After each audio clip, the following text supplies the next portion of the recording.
Ginza. When you hear that name, you immediately think high-end shopping designer brands. Right.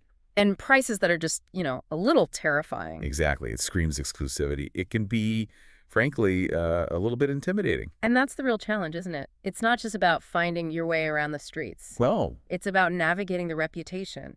How do you find those genuinely authentic, high-quality spots without falling into, well, the really expensive tourist traps? that is precisely our mission for this deep dive. We're going to extract an essential guide to Ginza's bars and its surprisingly value-driven food scene. We're looking for that sweet spot, where the history meets modern, affordable finds. We're basically giving you the insider's map. Exactly. Okay, let's unpack this. And I think we have to start where Ginza's story is the deepest, the authentic bar scene. Yeah, and when we say an authentic Ginza bar, we mean something pretty specific. It's not just any bar.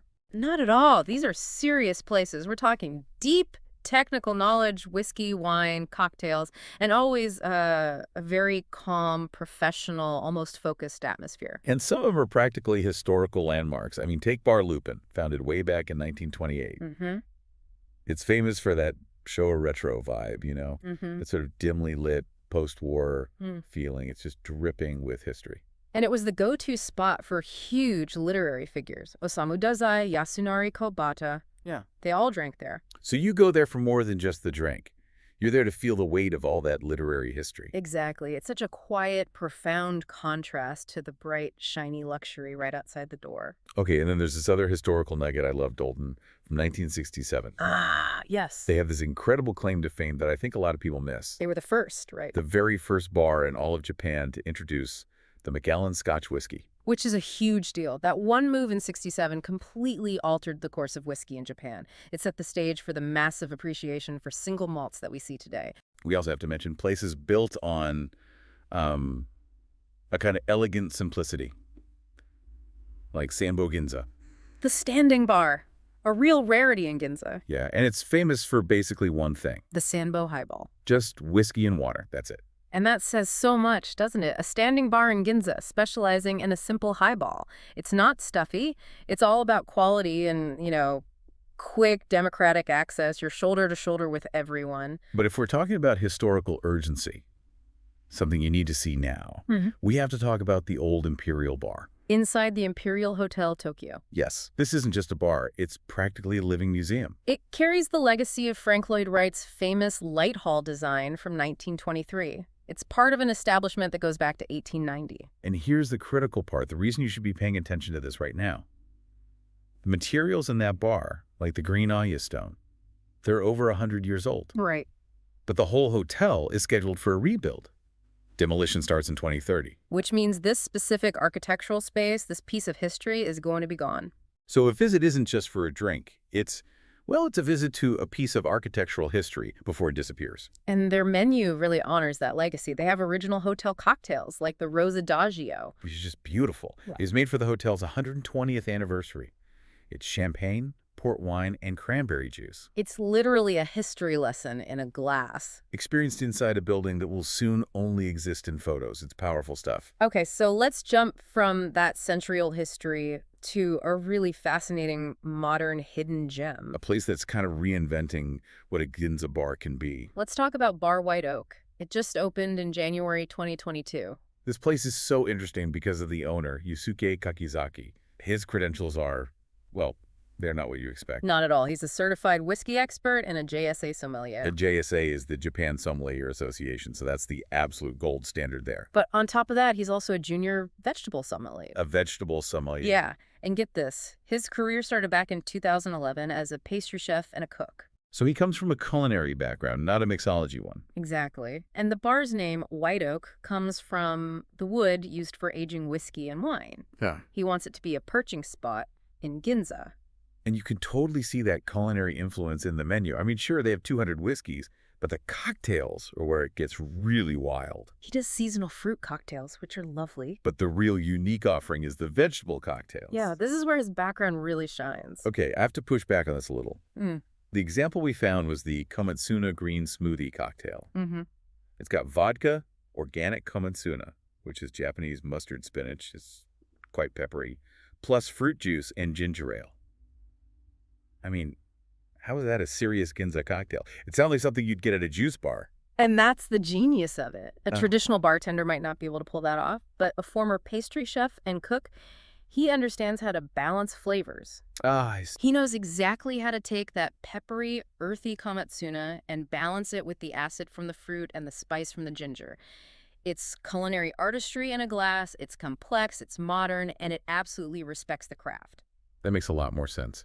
Okay, and for the whiskey fans, he has this insider deal that just sounds unbelievable for Ginza. The all-you-can-drink whiskey plan? A temporary promotion, but the value is insane. It's $8,800, tax included, for 2 hours, and the quality you get for that is just mind-blowing. Over 50 types of whiskey. Scotch, bourbon, Japanese single malt like Komagatake. But the real value, the deep cut, is the Tokyu bottles. Right, the special-grade old blends, like Hague, Old St. Andrews, 12-year.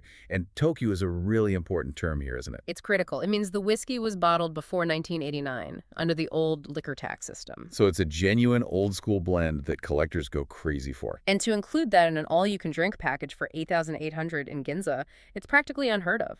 But the logistics are super strict, which shows how special it is. It's reservation only. One group per day, max of 4 people. It's a brilliant move. He creates incredible buzz while controlling the financial hit. All right, let's shift gears completely. Let's talk lunch. This is where Ginza delivers the biggest aha moment for people. Because at night, it can feel so inaccessible. But by day, it's wide open. This is where you find luxury meeting just shocking affordability. We broke it down into a few categories of high-value finds. First up, traditional value, torsion. For $2,000, you get kamameshi, that's the savory rice cooked in a kettle, and a set of charcoal-grilled yakitori. The only catch is you have to be patient, right? The rice takes about 20 minutes because they cook it fresh for you. Exactly. But that wait is why it's so good. Perfect, steamy rice every time. Next, what we're calling the Japanese luxury steel. This one is at Ginza Nakamichi. They're known for their seafood seromushi, steamed seafood over rice. They call it a jewel box. And it looks like one. It is overflowing with salmon roikura, and sea urchin, uni. And it costs just $1,800. That's crazy. It is. The owner actually limits how many they serve because he says he doesn't make a profit on it. It's purely about giving people access to that luxury experience during the day. And for a global favorite, there's a place called Gurugon, An Indian curry spot. And it's regularly on the Tabalog Hagyumaiten list. which for anyone who doesn't know is like Japan's super prestigious top 100 list. A really big deal. And the pro tip here is you absolutely have to add their cheese kulcha. It's only an extra 100. 100 yen. You can't beat that. So that's the basics. But let's dig deeper into this idea of buying access. I'm talking about places that are insanely expensive at night. Right. Places that might cost you 70,000 for dinner, like the Chinese restaurant, Ruh. An astonishing amount of money. It's for corporate accounts, really. But on a weekday, you can get a lunch set starting at 1,800. And you're not just paying for the food, you're buying access to that atmosphere. It's designed to look like a Chinese imperial court. High ceilings, 120 seats. It's gorgeous. Then there's premium beef at a place called Yuno Tatsujin. They specialize in top-tier meat. Lunch sets, like a Wagyu yakiniku set, start around 1,800. And the key feature here is privacy. All the seating is in private rooms or cubicles. So even if you're dining alone on a budget, you get this incredibly luxurious private experience that's usually reserved for a much higher price point. And for the ultimate performance, you've got teppanyaki at Shirai Ginza. Dinner there is easily over 20,000. But lunch starts around 2,000. You can get things like a Kurogyu Wagyu hamburger steak. And all the seating is at the counter. Meaning you get the full show, the live cooking performance that teppanyaki is famous for, even at the lowest price of the day. So Ginza really isn't just about old money and high walls. Not at all. It's this complex, layered place where history, modern artistry, and really surprising value all coexist, but you have to know where to look. You need the map. You need the map. And if we connect this to the bigger picture, the real value here isn't just about saving a few yen. It's about understanding the story behind the quality. Whether that's the Frank Lloyd Wright legacy in a bar that's about to disappear, Or a bartender's unique culinary background that leads to a vegetable cocktail. or a chef who is so committed to his craft that he offers a luxury lunch at a loss.